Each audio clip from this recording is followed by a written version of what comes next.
베스트에 대해서 질문을 드렸는데 워스트도 질문을 안 드릴 수가 없잖아요. 그래서 가장 지양하고 싶은 정치인도 꼽아주시자면 누가 있을까요? 그래서 이건 뭐 또 다른 당이 뭐 들으시면 어쨌든 뭐 최대한 저기는 들어가지 말자. 감옥에 들어가지 않는 정치인이 되자. 이렇게 좀 하겠습니다. 독자분들께서 누군지 충분히 짐작하실 것 같습니다. 그래서 정치인으로서 감옥에 들어가지만 않았으면 네. 좋겠다. 그러면 뭐 아무리 잘해도 그게 좋지 않지 않을까요?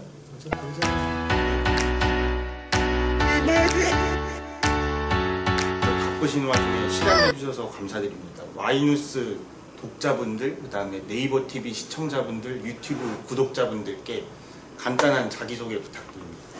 네, 안녕하십니까. 경기도의회 보건복지위원회 부위원장을 맡고 있는 최종현 의원입니다. 이렇게 와이뉴스에서 좋은 기회를 주셔서 감사드립니다.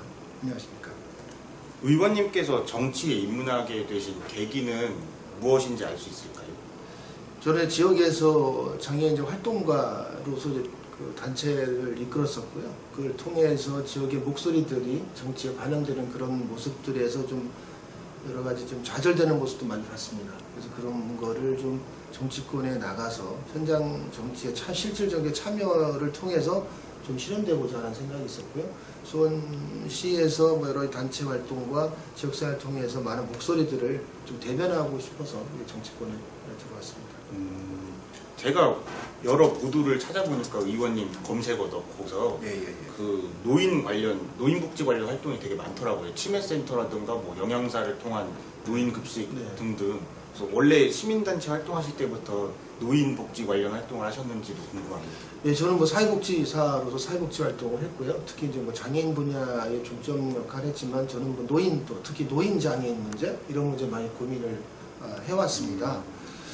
그러다 보니까 이제 의회에 들어와서 저희 예산 중에 저희가 이제 보건복지 예산이 8조 정도 하는데 8조 예산 중에 상당 부분이 노인에 관한 예산들이 많이 포함되어 있습니다. 그래서 그 예산들 중에 이제 노인에 관한 이제 복지 혜택이라든가 여러 문제가 있는데 거기서 빠진 부분들이 좀 있어서 그런 부분들 또 그 예산이 투입되는 과정에 좀 더 효과적인 면이 좀 필요하지 않나 이런 부분을 좀 제가 공부하고 저도 배우고 정책에 반영될 수가 하고 있는데 그 중에 뭐 치매 관련이라든가 고령 장애인 문제, 그다음에 이제 장애인 노년이 행복한 그를 위해서 돌봄 기능, 요새 이제 커뮤니티 케어라고 하죠.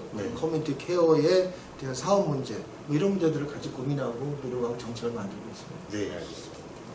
다음 질문으로 의원님께서 보건복지위원회 부위원장으로서 후반기 포부나 계획에 대해서 간략히 말씀 부탁드립니다.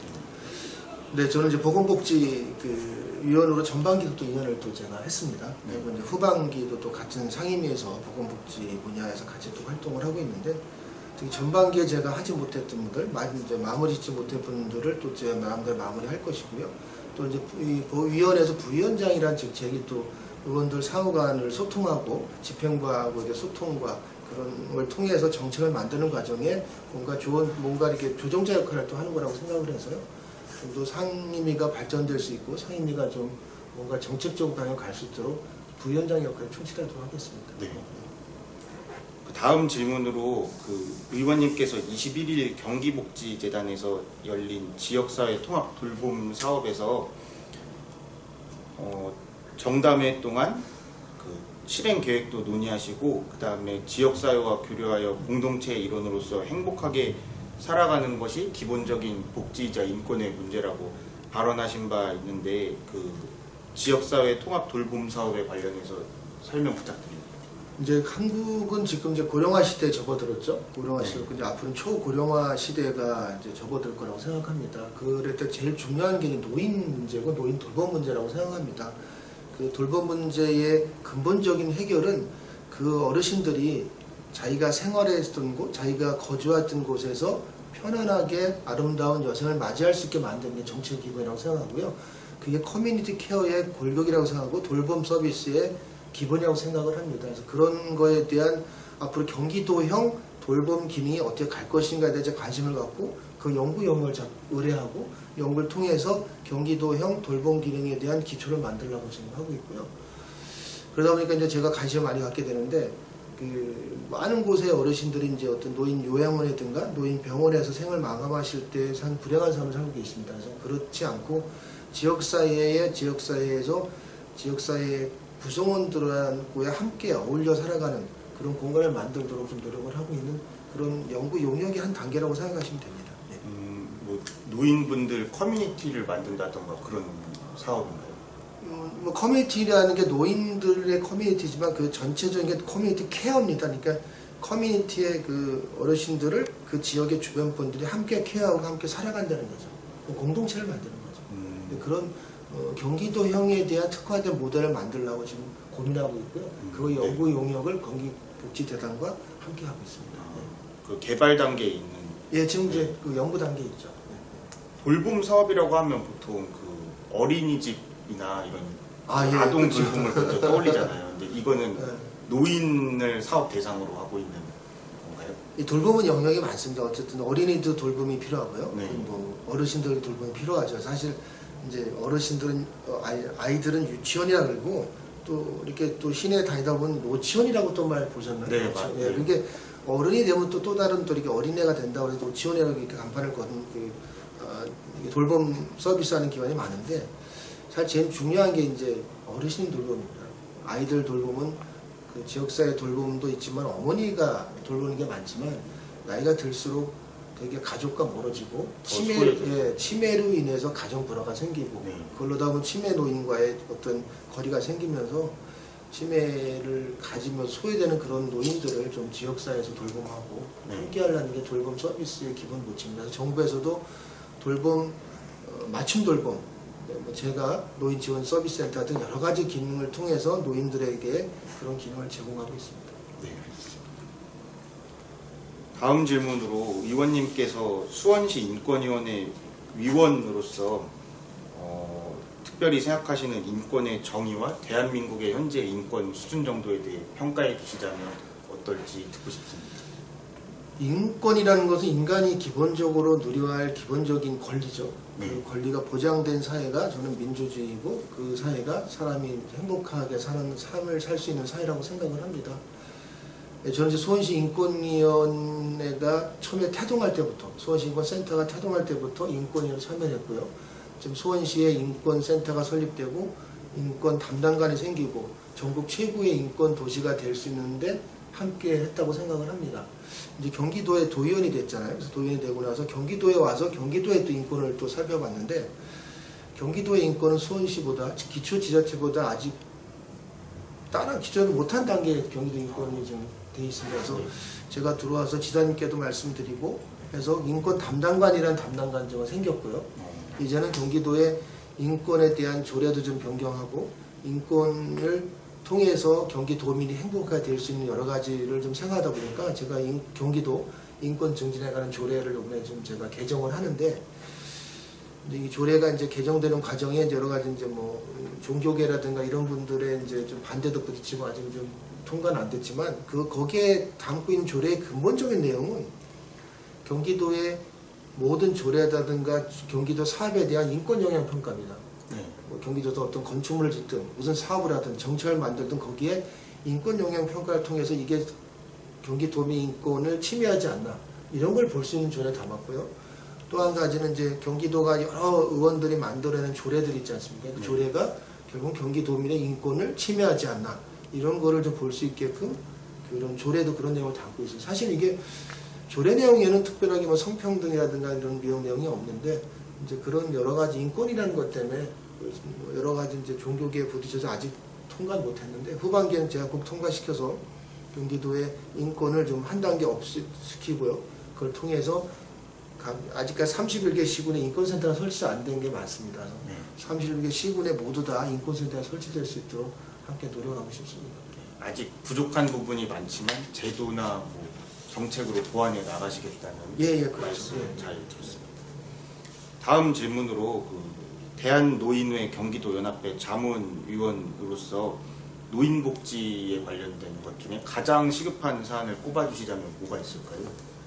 이제 우리는 다 이제 늙어가죠. 뭐 저도 이제 노인으로 가는 단계에 있는 거고 모두 다 노인으로 가고 있는데 이 젊었을 때는 노인으로 가는 거에 대해서 관심이 없으신 것 같아요. 근데 저도 이제 아버님, 부모님이 이제 나이 드신 노인 어른이시고 저도 이제 뭐 중년을 넘어서 가고 있기 때문에 제일 중요한 거는 노인이 행복한 삶이라고 생각합니다. 거기에 행복한 삶을 만들기 위해서 어떻게 할 것인가. 지금 여러 가지 국가에서 돌봄 기능이나 여러 가지 서비스를 하고 있지만 실질적인 거는 본인이 행복 만족도가 높아져야 되거든요. 그래서 저는 경로당에 대한 경로당으로 많이 어르신들이 가시고 복지관도 많이 가시잖아요. 그래서 그런 공동체 공간에서 그 어르신들과 함께 생활하면서 뭔가 좀 더 삶에 대한 활력을 얻을 수 있는 그런 정책들을 좀 만들고 있고요. 한 가지 이제 뭐 올해 시범 사업을 하고 있지만 경로당 맞춤관리사, 그러니까 경로당에 복지 서포터즈를 보내서 그분들이 경로당에 대한 그 회계 관리라든가 어떤 그런 부분들도 많이 도와주고 거기에 기본적인 그 프로그램을 통해서 뭔가 삶에 대한 활력을 줄 수 있는 그런 프로그램들을 만들고 있어요. 이런 부분들 우리 시범 사업의 결과 좋으면 내년도 본회사에 좀 추가로 더 많이 투입해서 그런 쪽의 복지를 좀 향상시키고 있었습니다. 그리고 저는 이제 뭐 경기도 노인연합회 자문위원으로서 어르신들의 의견을 항상 청취하고 그분들의 의견을 좀 더 정책에 반영될 수 있도록 항상 노력하고 있습니다. 네. 주로 그 어르신분들께 의견을 구하실 때는 어디서 구하시는지 궁금합니다. 어르신들이 또 뭐 이렇게 가끔씩 여기 의회도 방문해 주시고요. 또 저희가 경기도 노인연합회가 수원시에 있습니다. 수원시 연합회에 거기도 제가 가서 이제 노인 회장님들 각 시군의 다 회장님들 모여서 회의할 때 그때 같이 또 회의하면서 또 의견을 청취하고 합니다. 각 지역사회 대표자분들. 예, 그렇죠. 뭐 수원에 또 이제 구별로 회장님이 계시고 뭐 용인도 구별로 있고요. 시군은 시군 회장님이 다 계십니다. 네, 알겠습니다. 그 다음 질문은 좀 민감한 질문이 될 수 있겠는데요. 최근 민주당 현안을 보면 지자체장 분들과 관련해 성비위 문제가 대두되고 있잖아요.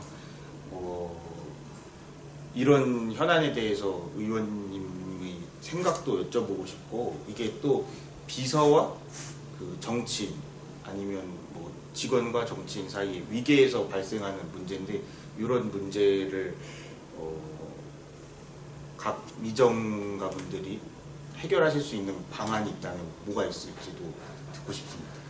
꼭 정치인만의 문제는 아닌 것 같아요. 정치라든가 기업이든가 무슨 어떤 단체라든가 운영하는 뭐 단체를 뭐 이렇게 같이 함께 운영하는 모든 단체장들, 모든 분들, 모든 뭐 동호회 회장도 사실은 동호회 회장님이시잖아요. 어떤 그런 위치에 됐을 때는 뭔가 기본적인 도덕적인 마인드도 함께 가야 된다고 생각합니다. 이게 잠시 흐트러질 수도 있는데 그런 거를 흩어진 자체는 저는 뭐 어느 뭐 여야를 막론하고 모든 분에 대해서는 책임이 있어야 된다고 생각을 하지만 이제 그런 과정이 되지 않도록 저희 정치인들 또 이런 분들 특히 사회 지도층 분들이 함께 노력하고 항상 자기를 뒤돌아보는 그런 역할을 했으면 좋을 것 같아요.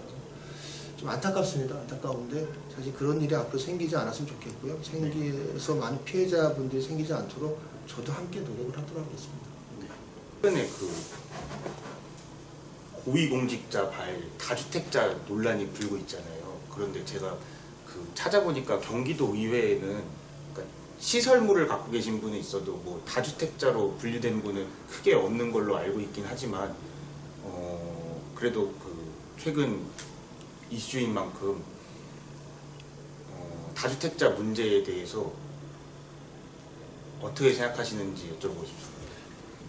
저도 뭐 이 서민들이 그동안 서민들이 이제 재산을 증식하는 방법이 저는 주택에 대한 이사 다니는 거 있잖아요. 네. 이사 다니고 뭐 어떤 지역의 투기가 아니라 그렇지 않고 서민들이 재산이라든가 그걸 불릴 수 있는 기회가 없었던 것 같아요. 그걸 통해서 갑자기 생겼던 것 같고 또 다른 뭐 투기 세력도 있었지만 일반 서민들이 집을 갖는 목적이 사실은 이제 뭐 이사 다니면서 재개발하고 이런 부분도 했던 것 같아요. 근데 우리 경기도에서 뭐 우리 이재명 이사님께서 말씀하신 대로 기본주택 같은 게 얘기가 나오죠.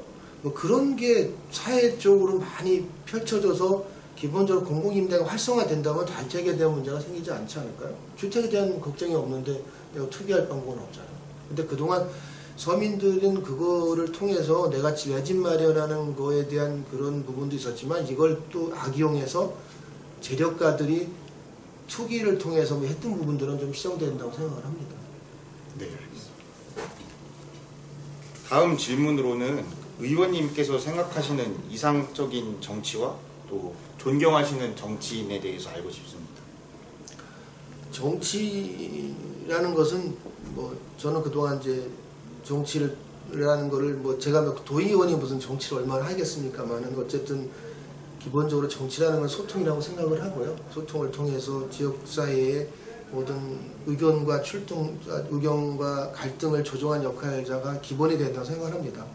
그런 거에 비해서 제가 이제 제일 존경했던 분은 이제 김대중 대통령 전 대통령이었고요. 이분이 여러 가지 정치 역경과 민주화 시대를 살아오면서 소통과 민주화의 운동의 선봉에 쓰셔가지고 했던 부분들을 저는 그동안 이제 뭐 제가 민주당에서 아니라 많은 부분을 배워왔고요. 그분에 대한 걸 존경하고 있고 그분이 살아왔던 삶 자체가 제 앞으로 정치 일정에 함께 하지 않을까 생각을 하고요. 네. 근세에 들어와서 또 이제 노무현 대통령님 계셨죠. 이렇게 평민들과 그러니까 시민들과 격없이 할 수 있는 부분, 그 기득권을 내려놓고 함께 갈 수 있고 함께 소통할 수 있는 게 정치의 기본 덕목이라고 생각하고 그분들을 삶을 살아왔던 분들을 존경하고 있습니다. 권위주의 없이 시민들과 격이 없는 소통을 해서 갈등도 타파하는 그런 게 이상적인 정치고 김대중 전 대통령을 꼽아주셨고요. 그렇죠.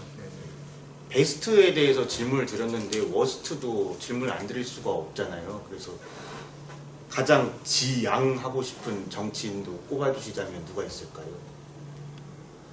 그래서 이건 뭐 또 다른 당이 뭐 들으시면 어쨌든 뭐 최대한 저기는 들어가지 말자. 감옥에는 들어가지 않는 정치인이 되자. 이렇게 좀 하겠습니다.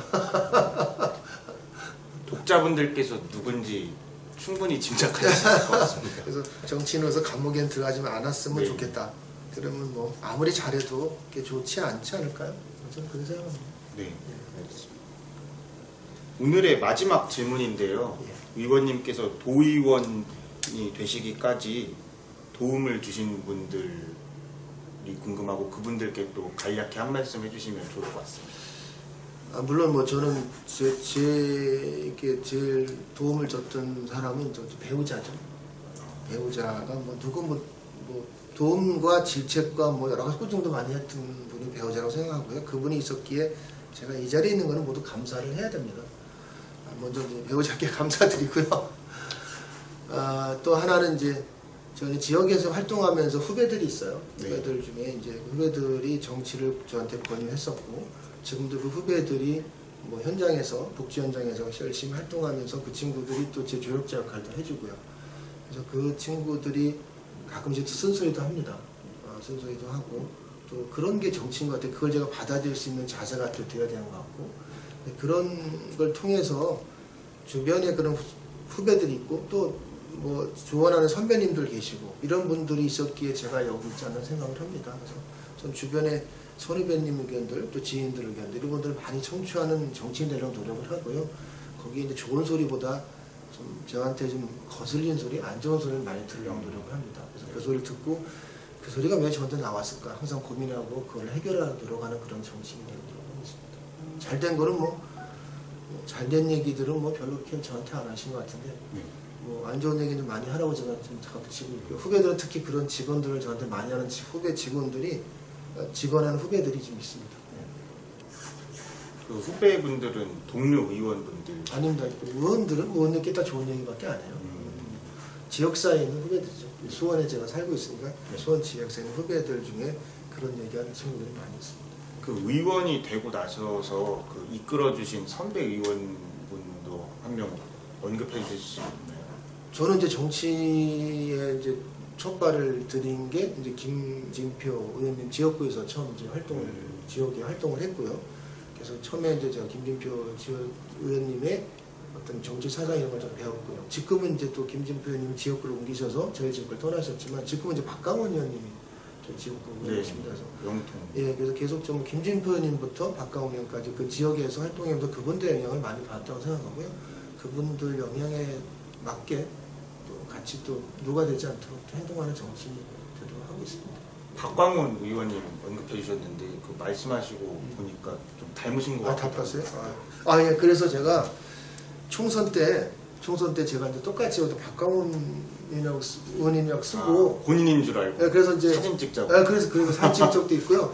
그럼 저도 이제 그때 제가 이제 안경을 잘 안 쓰는데 눈이 안 보이고 제가 쓰는데 또 안경 또 그분 또 쓰시잖아요. 네, 그래서 맞아요. 안경까지 쓰면 똑같다 그래가지고 제가 선거 때 네. 악수에 그 의원님께서 제가 그냥 이렇게 악수를 좀 많이 했어요. 사칭을 좀 했죠.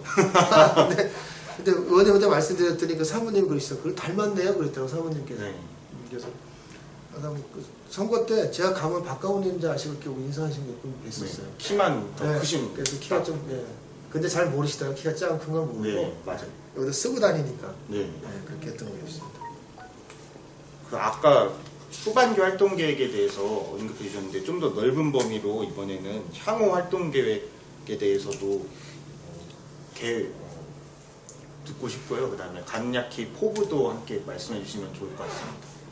전반기에 이제 제가 이제 여러 가지 조례를 제가 이제 만들고 개정한 것들이 있습니다. 조례라는 거는 개정하고 만들었으면 그게 사업화가 되고 사업이 이제 실질적으로 도민들한테 체감돼야지 그게 조례의 완성이라고 생각하는데요.